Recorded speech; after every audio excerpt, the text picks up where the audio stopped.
ಬಾಗಲಕೋಟೆಯ ಬಾದಾಮಿಗೆ ಆಗಮಿಸಿದ್ರು ಪ್ರಧಾನಿ ನರೇಂದ್ರ ಮೋದಿ ಈಗ ಸಮಾವೇಶವನ್ನ ಉದ್ದೇಶಿಸಿ ಮಾತನಾಡ್ತಾ ಇದ್ದಾರೆ.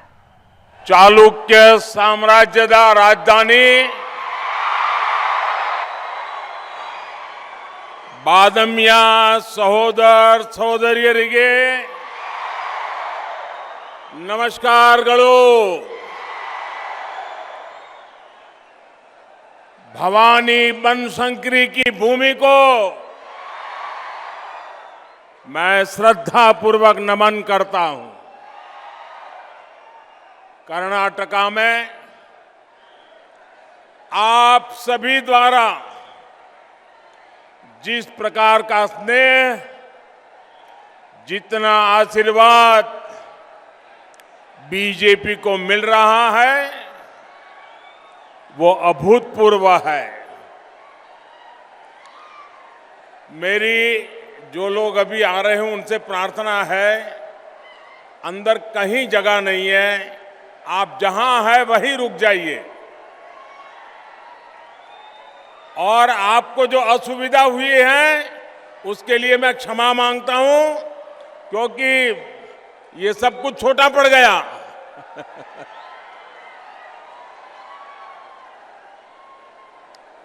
आप मुझे देख नहीं पाएंगे, मुझे क्षमा कीजिए. मैं आपके दर्शन कर पा रहा हूं, मेरा सौभाग्य है.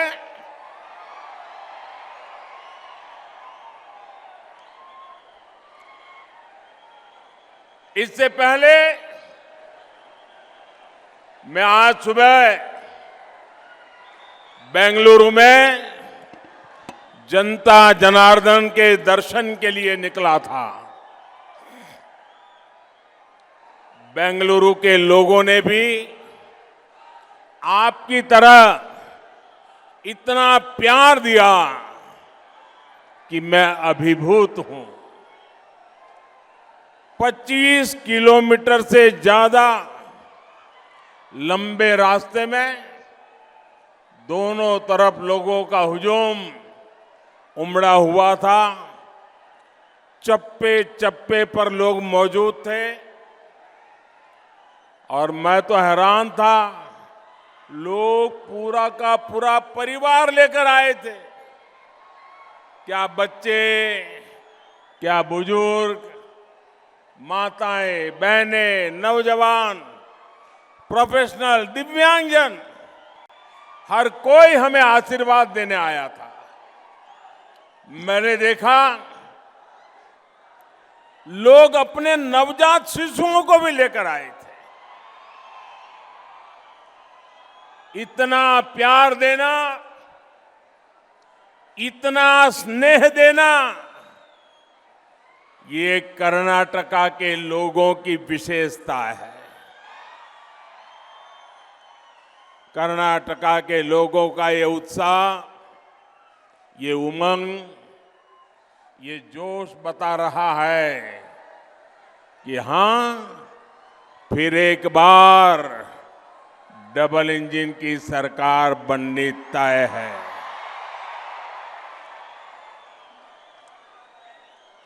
साथियों, कभी कभी हम राजनेता भ्रम में होते हैं. हमें सोचते हैं कि हम चुनाव का प्रचार कर रहे हैं, हम चुनाव लड़ा रहे हैं. लेकिन मैं जहां जहां कर्नाटका में गया हूं और आज जो बेंगलुरु में देखा है, मैं विश्वास से कहता हूं ये चुनाव न मोदी लड़वा रहा है, न बीजेपी के नेता लड़वा रहे हैं, न ही हमारे उम्मीदवार लड़वा रहे हैं. ये कर्नाटका का चुनाव बीजेपी के लिए कर्नाटका की जनता लड़ रही है. पूरे चुनाव का कंट्रोल जनता के हाथ में मैं देख रहा हूं. और तब जाकर ये चारों तरफ सुनाई दे रहा है, कोने से आवाज आ रही है, ई बारिया निर्धारा. ಈ ಬಾರಿಯ ನಿರ್ಧಾರ ಈ ಬಾರಿಯ ನಿರ್ಧಾರ ಈ ಬಾರಿಯ ನಿರ್ಧಾರ ಬಹುಮತದ ಬಿಜೆಪಿ ಸರ್ಕಾರ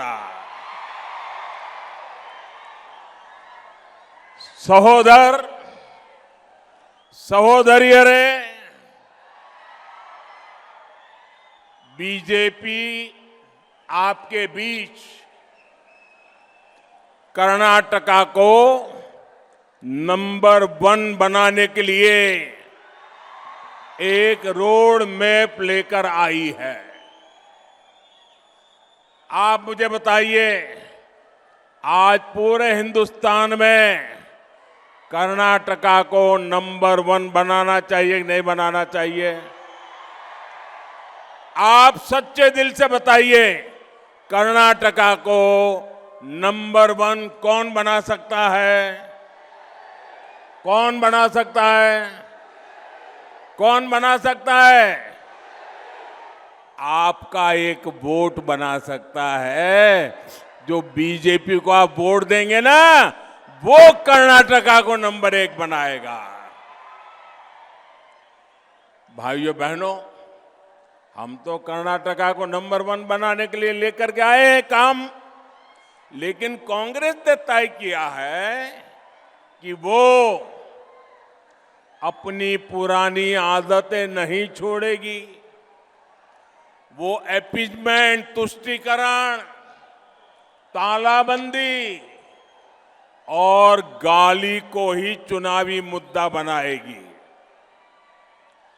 तुष्टीकरण अपनी वोट बैंक का, तालाबंदी बीजेपी सरकार की गरीब कल्याण की योजनाओं को बंद करना, गाली ओबीसी समाज को गाली, लिंगायत समुदाय को गाली, और जब इनसे भी जीना भरे तो मोदी को गाली।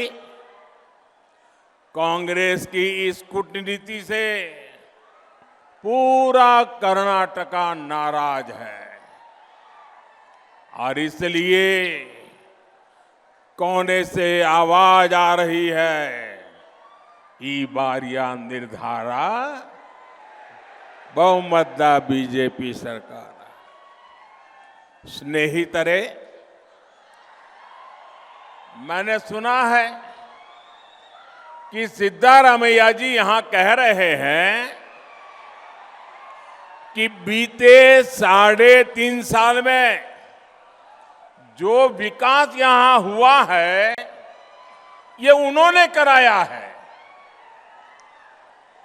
अब उनका ये वाक्य, उनका एक कबूलातनामा, ये अपने आप में बता रहा है कि काम अगर कोई करता है तो डबल इंजन की सरकार काम करती है, और ये भी बताएं किसी भेदभाव के बिना करती है।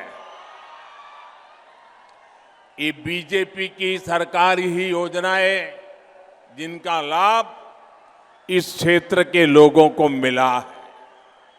यहां गांव की अच्छी सड़कें हुई तो ये प्रधानमंत्री सड़क योजना के कारण संभव हुआ। यहां हाईवे अच्छे हो रहे हैं तो ये भी डबल इंजन सरकार के प्रयास के कारण हो रहा है। आज रेलवे के इतने सारे प्रोजेक्ट पर तेज गति से काम चल रहा है, ये भी डबल इंजन सरकार की देन है। स्नेहितरे, वैसे तो सिद्धारामैया जी अब इस क्षेत्र को छोड़कर, आपको छोड़कर दूसरी जगह चले गए हैं। वो हवा का रुख समझ गए हैं। लेकिन अगर अटकते भटकते इधर आ जाएं तो उनसे एक सवाल जरूर पूछिएगा। आप सिद्धारामैया से सवाल पूछोगे क्या? पूछोगे क्या? आप उनको एक सवाल पूछेंगे? जरा हाथ ऊपर करके बताइए, पूछेंगे?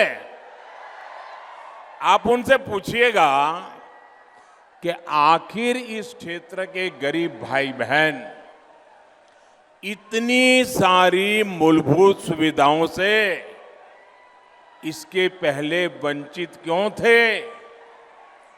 बागलकोटे के 3 लाख से ज्यादा परिवारों को पहली बार नल से जल की सुविधा डबल इंजन सरकार ने दी।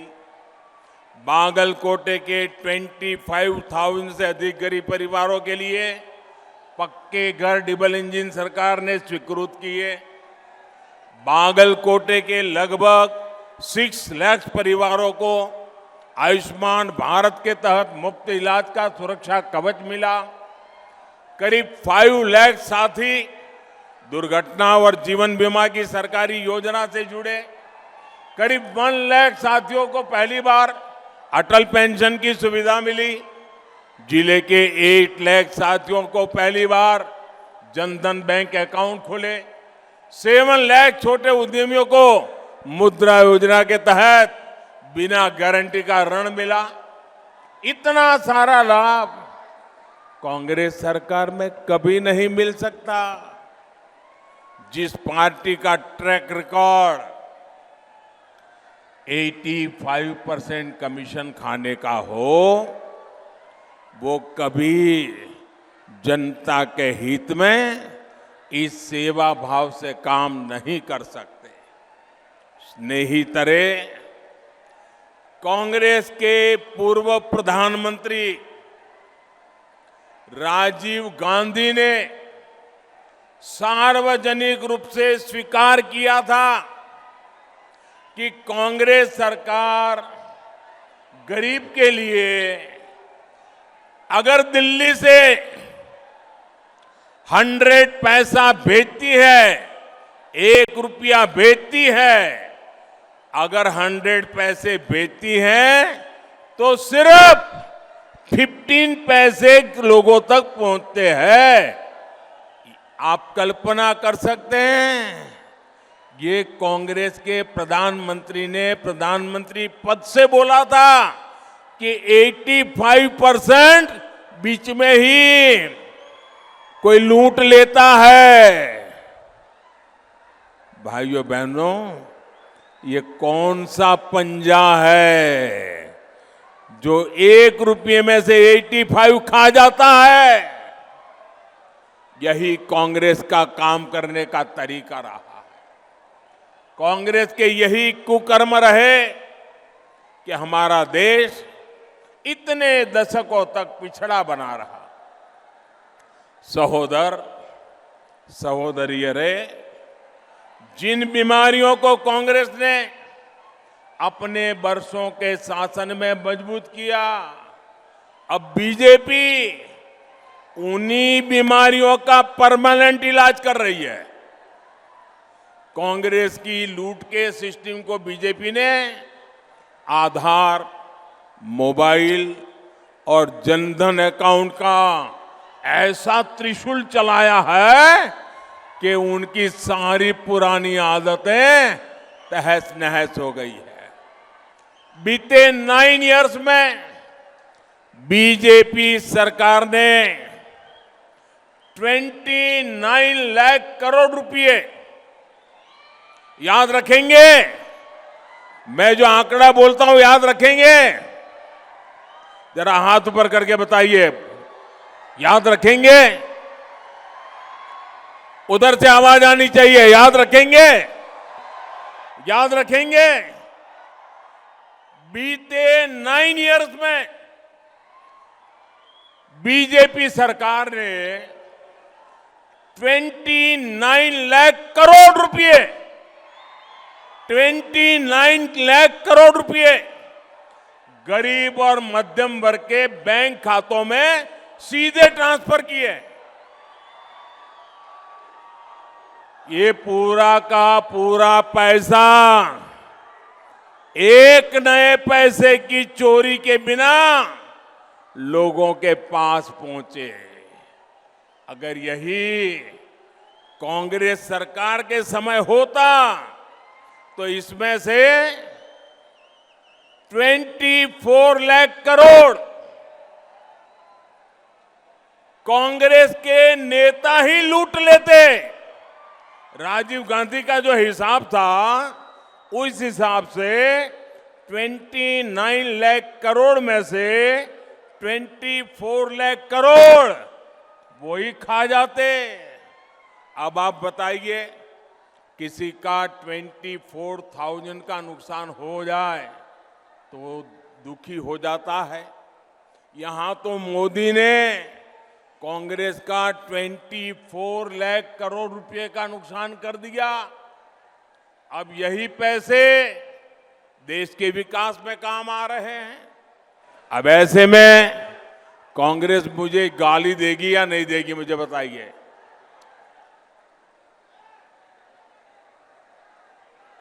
सहोदर सहोदरियों रे, बीजेपी सरकार ना सिर्फ गरीब और मध्यम वर्ग को उनके हक का पैसा दे रही है, बल्कि उनके पैसे बचाने का प्रयास भी कर रही है। बीजेपी सरकार ने जो सस्ते एलईडी बल्ब देने का अभियान शुरू किया, उसकी वजह से आज देश के नागरिकों के हर साल 20,000 करोड़ रुपए बिजली बिल में बच रहे हैं। आयुष्मान भारत योजना की वजह से देश के गरीबों के 80,000 करोड़ रुपए से ज्यादा खर्च होने से बचे हैं। सस्ती दवाइयों वाले जन औषधि स्टोर्स की वजह से गरीब और मध्यम वर्ग के करीब 20,000 करोड़ रुपए खर्च होने से बचे हैं। हार्ट के स्टेंट की कीमत कम करने से, नी इम्प्लांट में कीमत कम करने से भी गरीब और मध्यम वर्ग के करीब 15,000 करोड़ रुपए बचे हैं। सहोदर सहोदरियों रे, बीजेपी सरकार की नीति और निर्णयों से कैसे आपके पैसे बच रहे हैं, इसका एक उदाहरण आपका मोबाइल फोन भी है। एक समय था जब भारत में ज्यादातर मोबाइल विदेशों से आते थे। आज भारत दुनिया के सबसे बड़े मोबाइल फोन निर्माता देश में से एक है। एक समय था जब भारत में मोबाइल बनाने वाली सिर्फ 2 फैक्ट्रीज थी, 2 फैक्ट्रीज थी। आज भारत में मोबाइल बनाने वाली 200 फैक्ट्रीज से ज्यादा फैक्ट्रियां काम कर रही है। भारत आज दुनिया के उन देशों में है जहां डेटा इतना सस्ता है। मैं आपको एक आंकड़ा दूंगा, आप बहुत ध्यान से सुनिएगा, और ये आंकड़ा पूरा कर्नाटका को और विशेष तौर पर कर्नाटका के नौजवानों को जरूर सुनना चाहिए। सहोदर सहोदरियों रे, 2014 से पहले, हम लोग सत्ता में आए उसके पहले, जब दिल्ली में कांग्रेस की सरकार बैठी थी तो 1 GB डेटा की कीमत, जो आप मोबाइल फोन पे डेटा उपयोग करते हैं ना, 1 GB डेटा की कीमत 300 रुपये के करीब थी, 300 रुपये। आज बीजेपी सरकार में 1 GB डेटा का खर्च केवल 10 रुपये तक आ गया है। आज जितना डेटा आप लोग एक महीने में इस्तेमाल करते हैं, अगर पहले वाले ही रेट होता, कांग्रेस वाला रेट होता, तो आपका बिल कितना आता, आपने कभी सोचा है? ये मैं आपको बताता हूं। डेटा की कीमत अगर कांग्रेस सरकार समय वाली होती, आज आपका मोबाइल बिल आता 4,000 to 5,000 रुपीज मंथली, 4 से 5,000 रुपया महीने का। आज बीजेपी सरकार में ये बिल कितना कम हो गया है, ये आपको हर महीने पता चल रहा है। आज भारत के लोगों के हर महीने मोबाइल बिल में करीब करीब 4,000 रुपीज बच रहे हैं। सहोदर सहोदरियों ने, बादामी बागलकोटे का ये पूरा क्षेत्र भारत के सामर्थ्य का साक्षी है। भारत सोने की चिड़िया सिर्फ धन दौलत से ही नहीं था, बल्कि हमारा ज्ञान, विज्ञान, इनोवेशन, आर्किटेक्चर, लिटरेचर, सब कुछ श्रेष्ठ दर्जे का था। सैकड़ों वर्ष पहले चालुक्य काल में हम किस बेहतरीन क्वालिटी का काम कर रहे थे वो यहां दिखता है। लेकिन कांग्रेस ने भारत की इस समृद्धि को समझा नहीं, इस विरासत का सम्मान नहीं किया। कांग्रेस के लोग आज भी देश दुनिया में भारत को मदर ऑफ डेमोक्रेसी कहने की हिम्मत नहीं करते। ये सिर्फ भारत की डेमोक्रेसी पर हमला करते हैं। इनको भगवान बसवेश्वरा के अनुभव मंटपा के बारे में विश्व मंच पर बोलना पसंद नहीं है। यही गुलामी की मानसिकता है जिससे आज भारत बाहर आ रहा है। बंधु भगिनी रहे, बीजेपी सरकार अपनी संस्कृति, अपनी विरासत के विकास के लिए समर्पित है। हम अपनी इन धरोहरों के विकास के लिए अनेकों टूरिस्ट सर्किट पर काम कर रहे हैं। हम्पी, बादामी, ऐहोले, पट्टदकल्लू, बीजापुर टूरिज्म सर्किट से यहां के नौजवानों के लिए अनेक नए अवसर बनेंगे। स्नेहितरे, हमारी विरासत का एक और हिस्सा है हमारा शिल्प, हमारी हस्तकला, हमारा आर्ट एंड क्राफ्ट। ये देश की संपदा है। इसलिए बीजेपी सरकार ने इसके सच्चे साधकों को ईमानदारी से सम्मानित किया है। कर्नाटका के कबीर कहे जाने वाले इब्राहिम सुतार जी हो या फिर बिदरी आर्ट के लिए समर्पित कादरी जी, इनकी साधना को बीजेपी सरकार ने पद्म सम्मान दिया है। हमारे यहां पीढ़ी दर पीढ़ी ऐसे कुशल कारीगरों की परंपरा है। हमारे कुंभारा, कम्मारा, अक्कसालिगा, शिल्पी, गारेकेल सदवा, बड़गी, ये हमारी बहुत बड़ी ताकत है।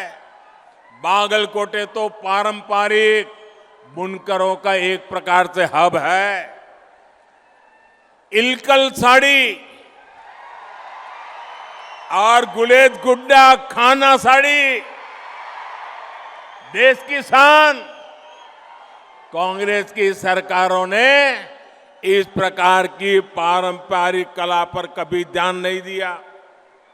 आज हम अपनी इस पारंपरिक कला की प्रतिष्ठा को फिर बढ़ाने में जुटे हैं। स्थानीय उत्पाद सिर्फ देश में नहीं बल्कि दुनिया के बाजारों तक पहुंचे, इसके लिए बीजेपी सरकार काम कर रही है। ऐसे हर उत्पाद को देश के रेलवे स्टेशनों पर जगह मिले, इसके लिए वन स्टेशन वन प्रोडक्ट अभियान भी शुरू किया है। आज भारत में टेक्सटाइल सेक्टर में अभूतपूर्व काम हो रहा है। हम पूरे देश में 7 नए मेगा टेक्सटाइल पार्क बना रहे हैं, जिसमें से एक कलबुर्गी में भी बनने जा रहा है। इससे पूरे कल्याण कर्नाटका के कपास किसानों को तो लाभ होगा ही, रोजगार के भी हजारों नए अवसर बनेंगे।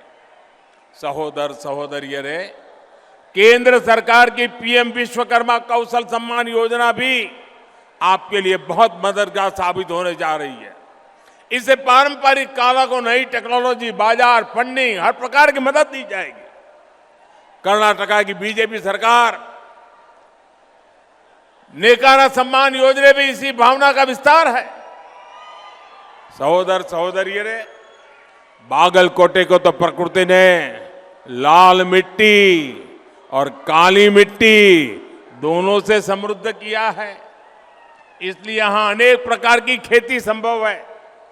पिछले 9 वर्षों में बीजेपी की सरकार ने दलहन और तिलहन यानी पल्सीज एंड एडिबल ऑयल के उत्पादन पर बहुत अधिक फोकस किया।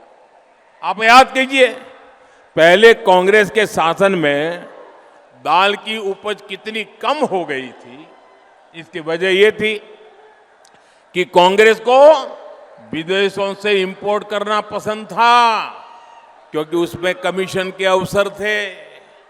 इसलिए कांग्रेस हमारे किसान जो दाल पैदा करते थे उन किसानों को एमएसपी भी कम देती थी और खरीद भी कम करती थी। कांग्रेस की सरकार ने 2014 से पहले के 5 ईयर में सिर्फ 1.5 लाख मैट्रिक टन दाल एमएसपी पर खरीदी। हमारी सरकार ने इस खरीद को लगभग 100 टाइम्स बढ़ाया। कांग्रेस की सरकार ने दाल किसानों को 5 ईयर में 600 करोड़ रुपए एमएसपी के रूप में दिए थे। बीजेपी सरकार अभी तक 80,000 करोड़ रुपए दाल किसानों को एमएसपी के रूप में दे चुकी है।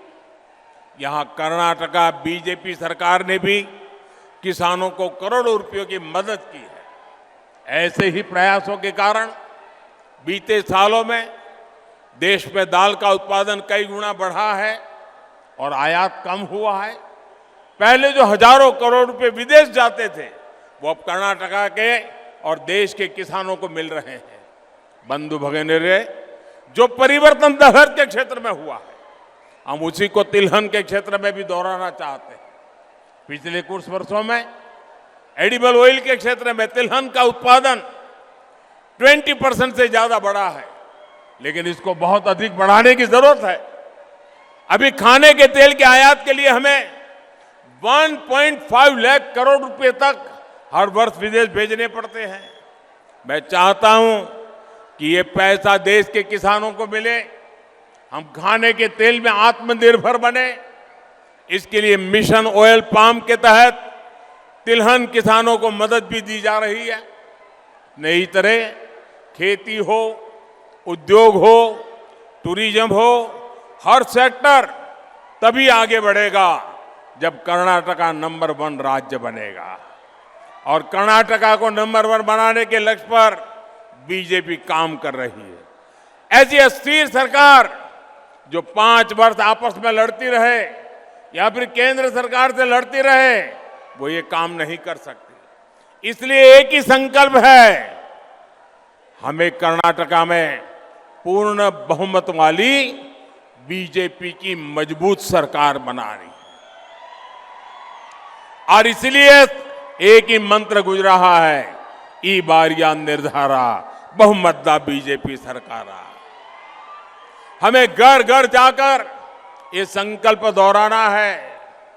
कांग्रेस सिर्फ अपने वोट बैंक को खुश करने में जुटी है, हमें सर्व समाज को एकजुट करना है, सबसे जुड़ना है। भाइयों बहनों, ये सभा तो बड़ी जबरदस्त हो गई। लोग अभी भी आ रहे हैं, चारों तरफ लोग ही लोग हैं। लेकिन इतनी बड़ी सभा हो गई तो अब जाकर के सो तो नहीं जाओगे ना? जाकर के सो नहीं जाओगे ना? काम करोगे? पोलिंग बूथ में जाओगे? जरा हाथ ऊपर करके जोर से बताइए। पोलिंग बूथ में जाओगे? घर घर जाओगे? मतदाताओं को मिलेंगे? ज्यादा से ज्यादा मतदान कराओगे? अपना पोलिंग बूथ जीतोगे?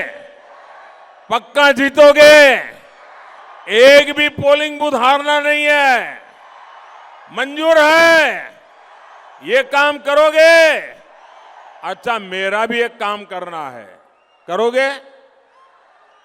मेरे काम की बात आई तो आप ठंडे पड़ गए। मेरा एक काम करोगे? ऐसे नहीं, पूरी ताकत से बताइए, करोगे? पक्का करोगे? जरूर करोगे? देखिए, मेरा एक काम है, घर घर जाकर के सब मतदाताओं को मिलना और मिलकर के उनको कहना कि मोदी जी बादामी आए थे और मोदी जी ने आपको याद करके नमस्कार भेजा है। मेरा नमस्कार पहुंचाओगे? पक्का पहुंचाओगे? उनके आशीर्वाद मुझे कर्नाटका को नंबर 1 बनाने में काम आएगा भाइयों।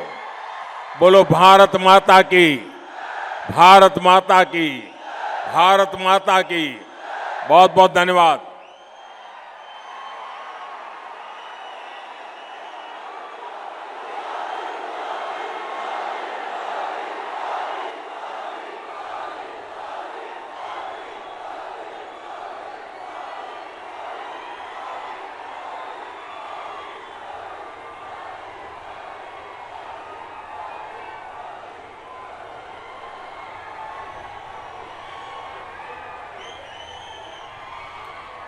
ಬಾದಾಮಿಯಲ್ಲಿ ಪ್ರಧಾನಿ ಮೋದಿ ಹವಾ. ಸಮಾವೇಶದಲ್ಲಿ ಇಷ್ಟೊತ್ತು ಪ್ರಧಾನಿ ಮೋದಿ ಮಾತಾಡಿದ್ರು. ಕರ್ನಾಟಕವನ್ನ ನಂಬರ್ 1 ರಾಜ್ಯ ಮಾಡೋದಕ್ಕೆ ಬಿಜೆಪಿ ಕೆಲಸ ಮಾಡ್ತಾ ಇದೆ. ಕರ್ನಾಟಕದ ಅಭಿವೃದ್ಧಿ ಬಿಜೆಪಿ ಸರ್ಕಾರದಿಂದ ಮಾತ್ರ ಸಾಧ್ಯ. ಕರ್ನಾಟಕದಲ್ಲಿ ಬಹುಮತದ ಬಿಜೆಪಿ ಸರ್ಕಾರ ತರೋ ಜವಾಬ್ದಾರಿ ನಿಮ್ಮದು ಅಂತ ಪ್ರಧಾನಿ ಮೋದಿ ಹೇಳಿದರು.